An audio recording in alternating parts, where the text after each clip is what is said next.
એકદમ સરસ રીતના આપણે છે હોમમેડ મુખવાસ બનાવીએ છીએ। તો એની અંદર આપણે છે ને આટલા રહેલા બધા વસ્તુનો છે ઇન્ક્લુડ કરીએ છીએ। તો નાગરવેલના પાન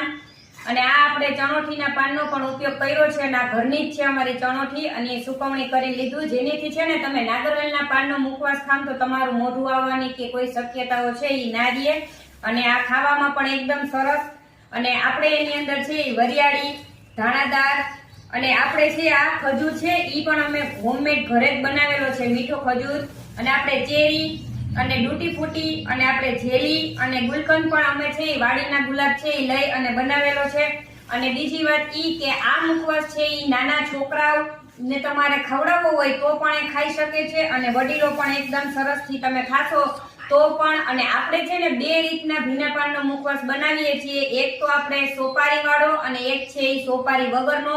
કે જો ઘણા વ્યક્તિ છે ઈ સોપારી ન ખાતા હોય કે કોઈને સોપારીની બાધા હોય તો છે ઈ તમે એને આસાનીથી છે ઈ લઈ શકો છો અને ખાઈ શકો છો। તો તમે બધા છે ને આપણે નવી શરૂઆત કરી છે, આ તો અમારે ઓર્ડરનો જેટલો આવેલો છે ને ઈ આપણે આજે મુખવાસ બનાવીએ છીએ અને અમે તાજો જ મુખવાસ છે ઈ બનાવી અને